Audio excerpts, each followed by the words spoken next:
मत्ती की किताब उसका 17वां अध्याय और 20वां पद हमने पढ़ा, जिसमें लिखा हुआ है, उसने उनसे कहा, अपने विश्वास की घटी के कारण, क्योंकि मैं तुमसे सच कहता हूँ, यदि तुम्हारा विश्वास राई के दाने के बराबर भी हो तो इस पहाड़ से कह सकोगे, यहाँ से सरक कर वहाँ चला जा, तो वह चला जाएगा और कोई बात तुम्हारे लिए असंभव नहीं।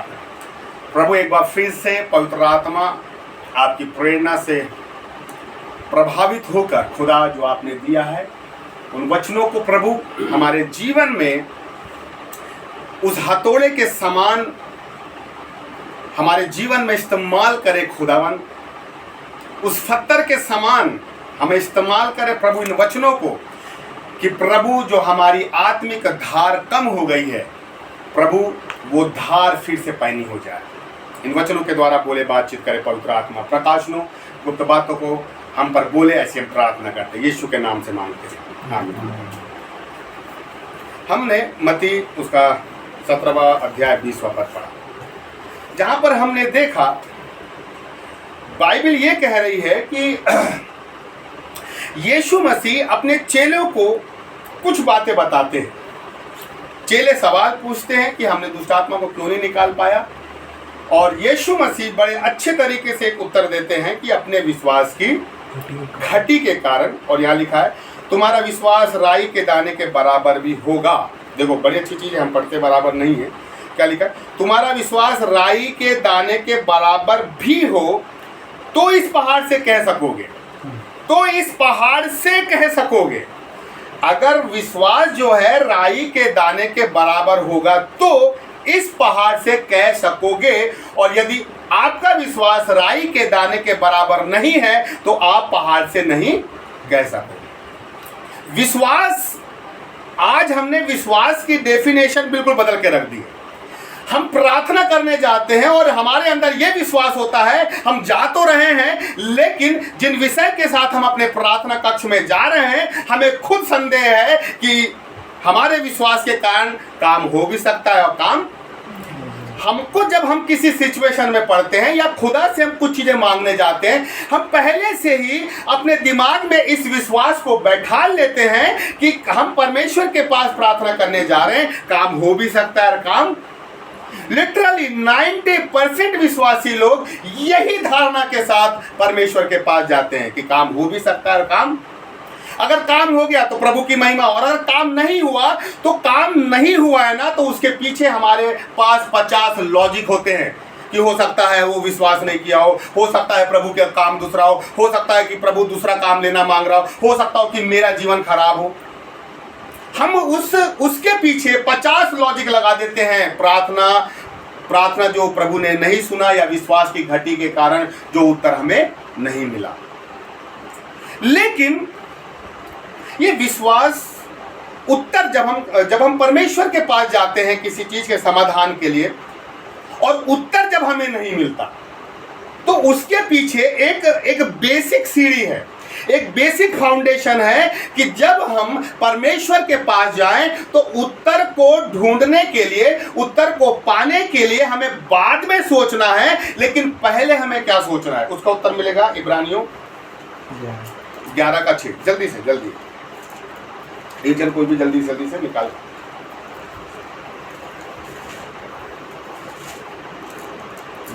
और विश्वास बिना उसे प्रसन्न करना अनहोना है। विश्वास के बिना परमेश्वर को प्रसन्न करना अनहोना। अब देखिए, यही कहानी फंस गई। जब हम अपने दिमाग में ये सेट करके जाते हैं प्रभु के पास किसी समस्या के समाधान के लिए, हम यही सेट करके जाते हैं कि समाधान मिल भी सकता है और समाधान नहीं भी मिल सकता, तो हम तो खुदा के पास पहुंचने से पहले ही इब्रानी 11:6 के अनुसार फेल हो गए। कि उसके पास जाने वालों के लिए क्या होना चाहिए, विश्वास होना चाहिए कि प्रभु काम करेगा, प्रभु परिस्थिति को बदलेगा, प्रभु मेरे वरन जिन लोगों के लिए मैं परमेश्वर के पास जा रहा हूं, खुदा उनके जीवन में काम करेगा। प्रार्थना कक्ष में जाने से पहले बाहर ही आपको यह विश्वास होना चाहिए खुदा काम करेगा। मैं जा रहा हूं खुदा के पास, वो काम करेगा। फिर क्या लिखा है?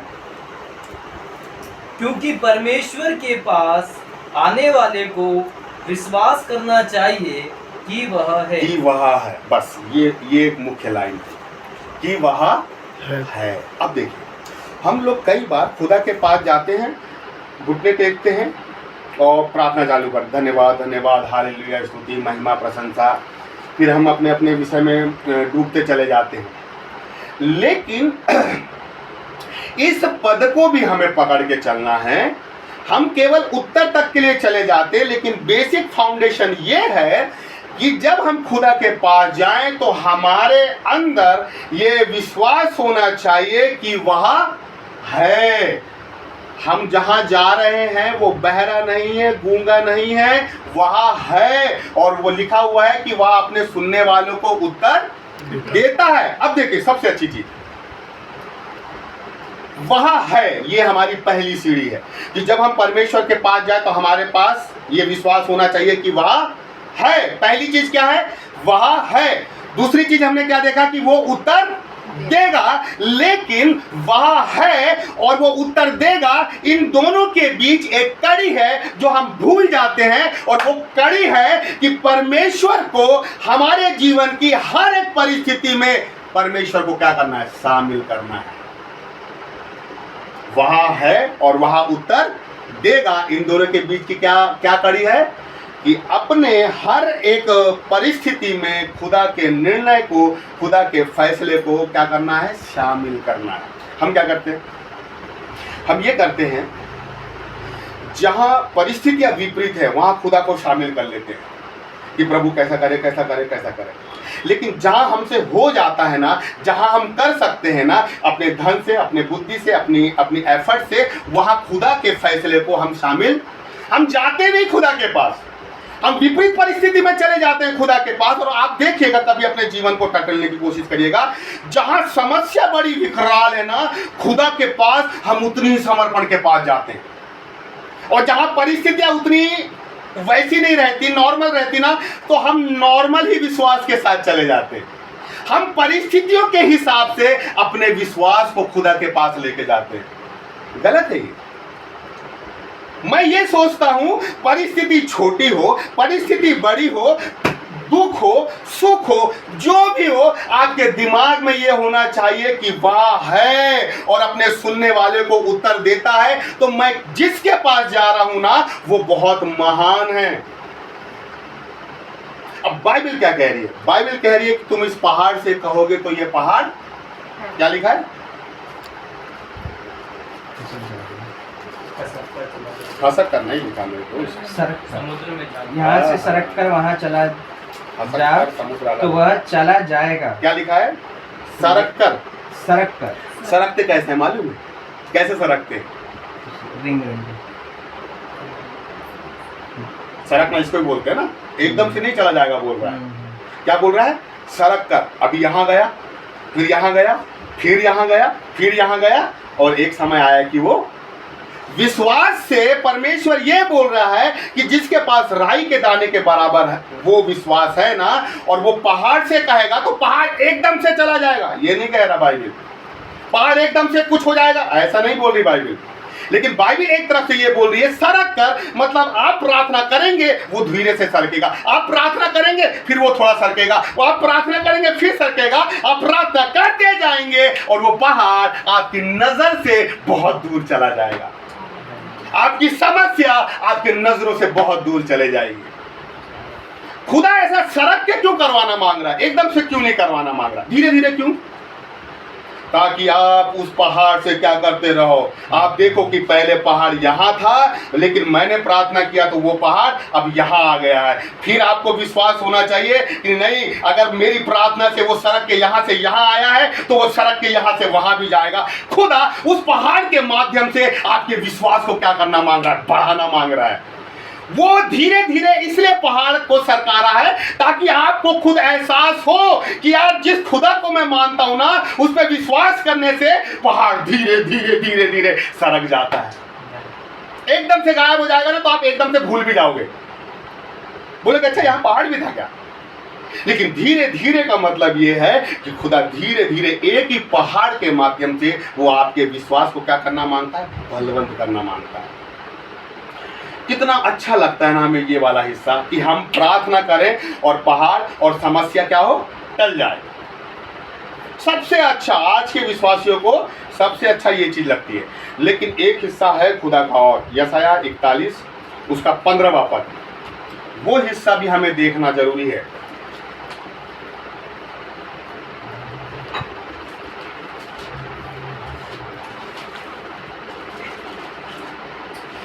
देख, मैंने तुझे छुरी वाले दावने का एक नया और चोखा यंत्र ठहराया है। बाइबल कह रही है कि देख मैंने तुझे क्या, छुरी वाला दावने का एक चोखा यंत्र ठहराया। नया और चोखा, नया और चोखा। नई तलवार जो होती है या नई चाकू जो होती है ना, वो बहुत पैनी होती है।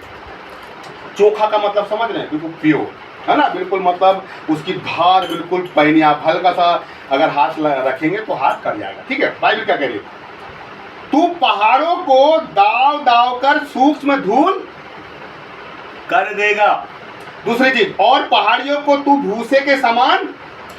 बाइबल नया नियम एक तरफ ये कह रही है कि तू इस पहाड़ से प्रार्थना करेगा तो ये प्रार्थना धीरे धीरे धीरे ये पहाड़ों को क्या करेगी, खसका देगी।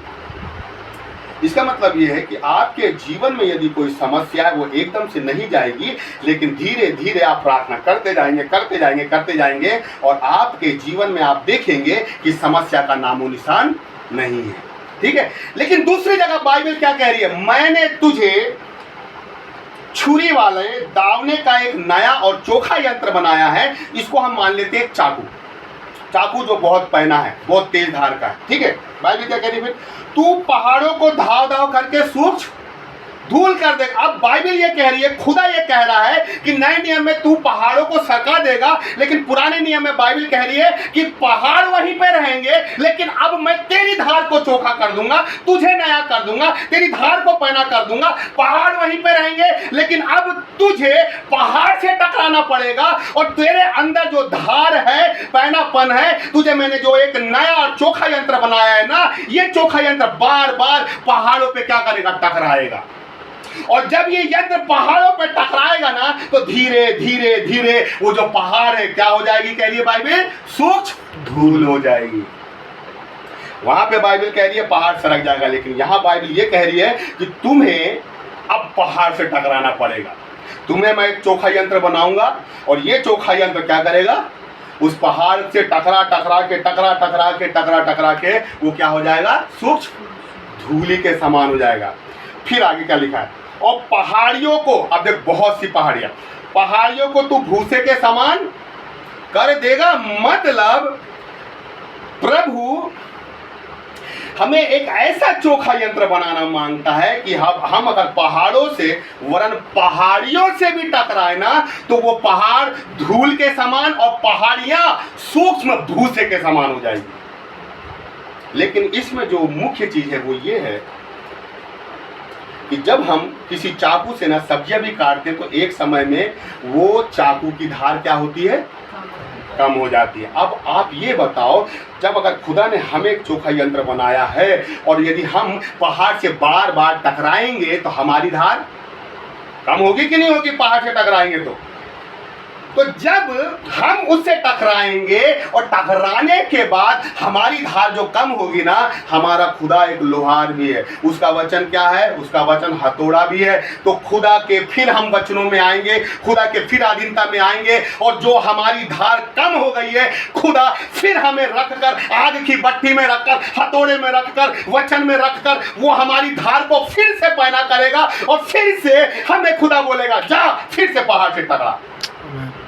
एक बार में खुदा ऐसा नहीं है कि हम तैयार हो जाएंगे और एक बार उतने बड़े पहाड़ में जाएंगे गबा मार के और बोले कि पहाड़ धूल हो गया। नहीं, खुदा ये बताता है कि एक समय में मैंने तुझे चोखा यंत्र बनाया है, तो एक समय तक तू पहाड़ पे टकराएगा, लेकिन तेरी धार फिर से क्या होगी, कम हो जाएगी, और फिर से तुझे मेरे पास आना पड़ेगा, फिर से मैं तेरी धार को क्या करूंगा, पैना करूंगा, और फिर से तू पहाड़ पे जाएगा। ये क्रम जो है ना बना रहना चाहिए। हमें खुदा के पास आना है, अपनी धार को चमकाना है, और फिर से पहाड़ की तरफ जाना है उसे टकराने के लिए। हम क्या करते हैं, हम लोग ना पहाड़ से टकराते जाते टकराते और खुदा के पास नहीं जाते।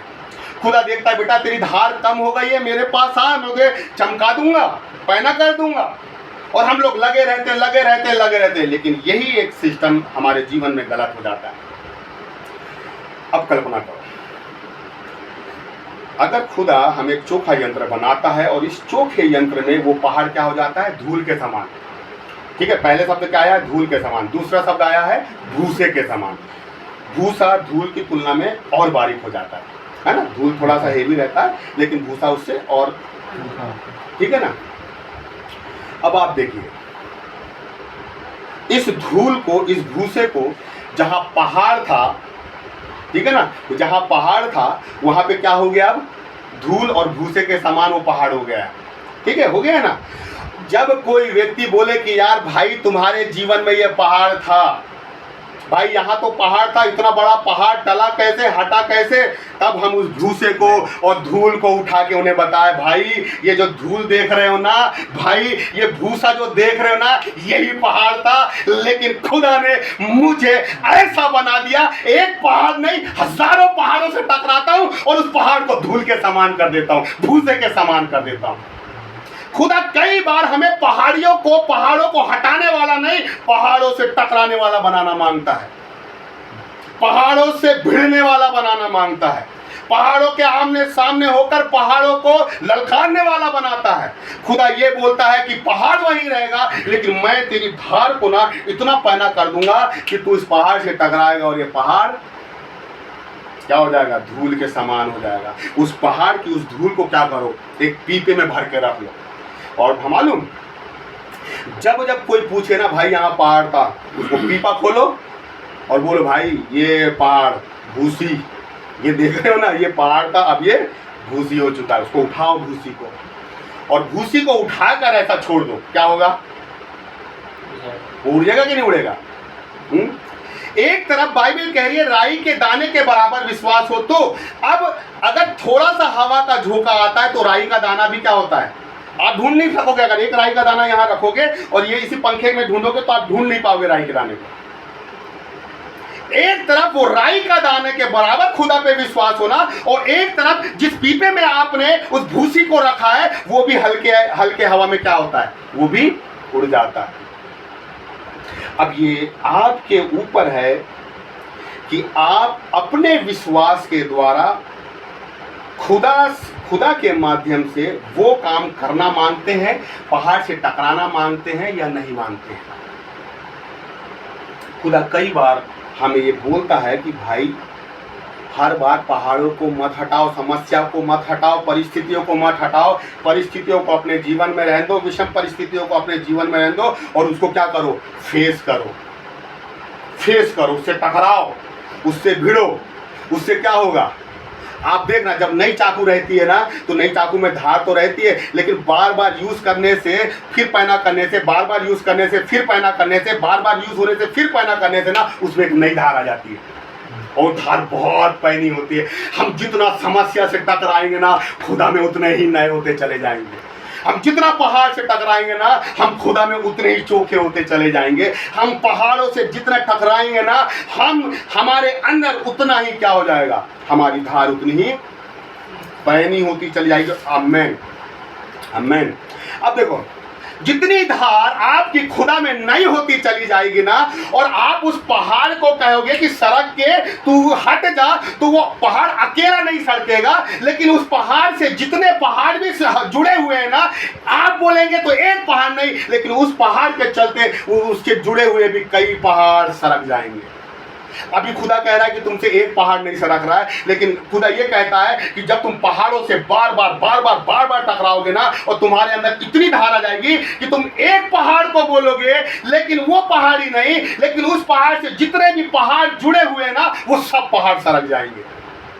खुदा हमारे विश्वास को उस लेवल में लेके जाना मांगता है कि एक पहाड़ नहीं, लेकिन उससे जुड़े हुए कई पहाड़ भी सरके। क्या होता है हमारे अंदर ये विश्वास नहीं है कि हम खुदा के पास जा रहे हैं तो खुदा हमारे जीवन में, या जिस विषय के लिए भी जा रहे हैं उस विषय में खुदा हमारी प्रार्थना को सुनेगा। होता है क्यों? आज आप सोचिए, हम खुदा को जानने के बाद भी हम विश्वास नहीं कर पा रहे हैं, पूर्ण विश्वास के साथ हम खुदा के पास नहीं जा पा रहे कि खुदा काम करेगा। लेकिन आज हमारे जीवन में यह विश्वास जरूर काम करता है कि किसी ने मेरे कान में अगर अंशु के लिए गलत बोला है ना, मैं तुरंत विश्वास कर लूंगा और अंशु की जान खा जाऊंगा मैं कि तूने ऐसा किया, तूने ऐसा किया, तूने वैसा किया, मैसेज में, फोन में, इसमें उसमें। प्रभु बोल रहा है कि तुम विश्वास करो, पहाड़ों को बोलोगे और वो पहाड़ सरक जाएंगे। इसका विश्वास नहीं है हम पे। खुदा बोल रहा है मैं तुम्हें चोखा यंत्र बनाऊंगा, पहाड़ से टकराओगे और वो पहाड़ क्या होगा, धूल के समान सूक्ष्म हो जाएगा। इस बात का विश्वास नहीं है। लेकिन हाँ, किसी ने यदि हमारे कान में, किसी व्यक्ति के लिए यदि कुछ बीज बो दिया ना हमारे कान में, हम उस बीज को क्या लेके चलेंगे और उस व्यक्ति के लिए हम क्या करेंगे, परेशानी का कारण बन जाएंगे। हम परेशान कर देंगे उनको। ये वचन जो हमारे जीवन में काम कर रहा है, ये वचन वैसा काम नहीं कर पा रहा जैसा लोगों के शब्द हमारे कान में काम कर रहे हैं। आज वचन से ज्यादा सामर्थ लोगों के मुंह के शब्दों में है। पिछले समय क्या हुआ कि बालाघाट में मैंने एक बहन में से बात करती, तो मैंने उसको डांट दिया।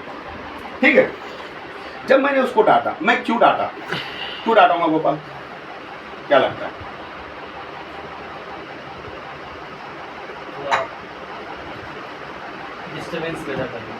अंशु कुछ गलत किया होगा इसलिए डांटा। कुछ गलत, ये तो चीज समझना है। अंशु जानता है कि भैया का डांटते हैं तो सामने वाले ने कुछ गलत किया होगा, इसलिए मैंने डांट दिया उसको। क्यों डांटा मैंने? भाई मेरे अंदर वचन है, समझना बात। अगर बॉब कहीं भी गलत कर रहा है और वो मुझे नहीं भी बता रहा ना, लेकिन मेरे अंदर वचन है, ये वचन बॉब को क्या कर लेंगे, तुरंत स्कैन कर लेते हैं और तुरंत गलती को पकड़ लेते हैं।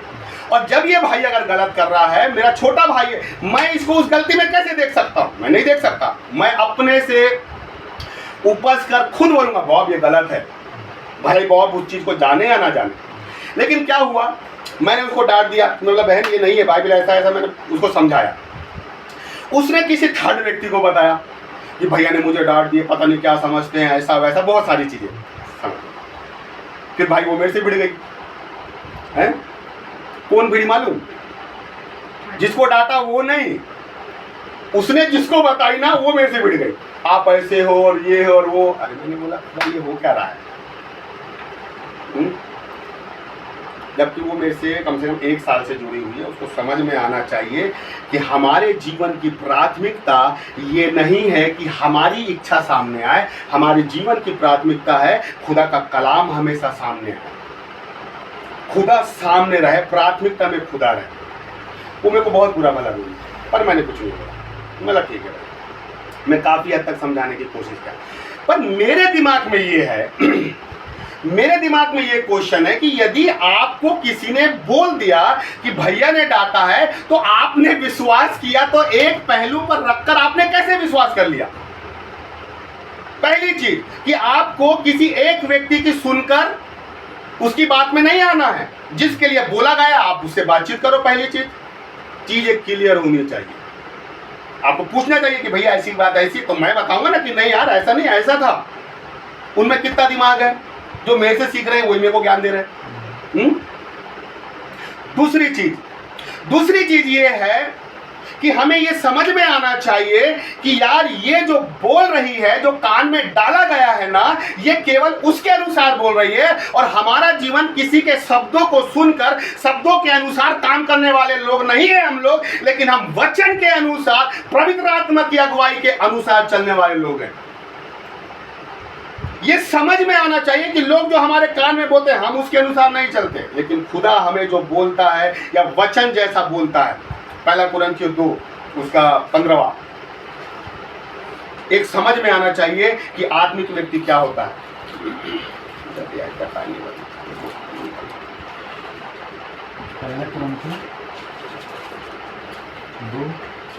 पहला कुरिन्थियों 2 के 15 में ही लिखा है मेरे ख्याल से। आत्मिक जन सब कुछ जांचता है, परंतु वह आप किसी से जांचा नहीं जाता। अब देखिए बाइबल को समझेगा। अगर मैं आत्मिक हूँ, यदि मैं वचन को जानता हूँ, वचन के अनुसार काम करता हूँ, पवित्र आत्मा मेरे अंदर है, पवित्र आत्मा की अगुवाई मुझे मिलती है, तो क्या बाइबल क्या बोल रही है? मैं हर एक व्यक्ति के अंदर की सब प्रकार की बातें जांच सकता हूं। लेकिन यदि कोई मुझे सोचे कि मैं भैया को जांच लूं, आप नहीं जांच सकते। क्यों? क्योंकि उसके नीचे भी उसका आंसर लिखा हुआ है, पढ़ो। क्योंकि प्रभु का मन किसी ने जाना है कि उसे सिखाए, परंतु हम में मसीह का मन है। और एक जगह और लिखा हुआ है, वो वचन मैं भूल रहा हूँ, कि हवा जिधर चलती है उधर चलती है। कहाँ है भाई? हवा जिधर को चाहती उधर जाती है। हाँ,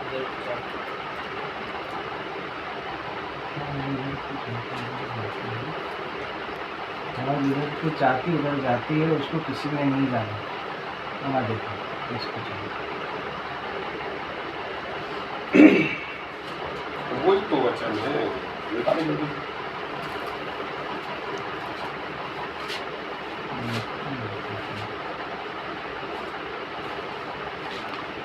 उसमें बड़ा अच्छा लिखा हुआ है, पहले गोपाल गुंडा ना, इसमें पहले अपन देख लेते।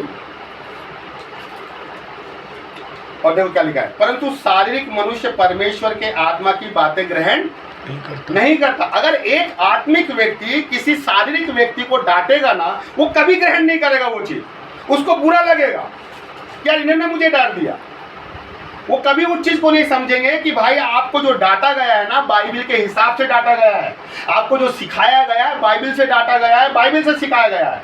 आप बाइबल नहीं पढ़ते, आप शारीरिक हो, आप अभी भी अपनी इच्छा के अनुसार चल रहे हो, आप अभी भी अपने मन के अनुसार चल रहे हो। तो जब एक आत्मिक व्यक्ति शारीरिक व्यक्ति को डांटता है, तो शारीरिक व्यक्ति कभी भी उसकी बात को ग्रहण नहीं करेगा, वो उसको ठट्टे में उड़ाएगा। तो इसमें गलती किसकी है? आत्मिक व्यक्ति की कि शारीरिक व्यक्ति की? शारीरिक व्यक्ति की। ये गलती किसकी है?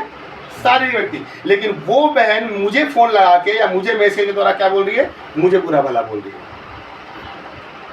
अपन आत्मिक, वो शारीरिक, वो चीज को समझने को खाली नहीं। और यही एक बहुत बड़ी गलती हो रही है, जिसको बाइबल का ज्ञान नहीं, जिसको समझ नहीं, जो पवित्र आत्मा की अगुवाई को नहीं जान रहे, जो पवित्र आत्मा के मोमेंट को नहीं समझ रहे ना, जो ठीक से अभी वचन को नहीं जान रहे, वो लोग उन लोगों को सिखाने की कोशिश कर रहे हैं जिन्होंने आधा जीवन प्रभु को दे चुका है, आधा जीवन प्रभु में गुजार चुका है।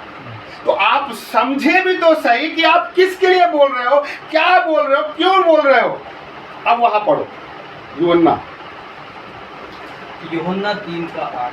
हवा जिधर चाहती है उधर चलती है, हवा जिधर चाहती है उधर चलती है, और तू उसका शब्द सुनता है। तू उसका शब्द मतलब जो हवा की सरसराहट होती है ना, वो शब्द सुनता है।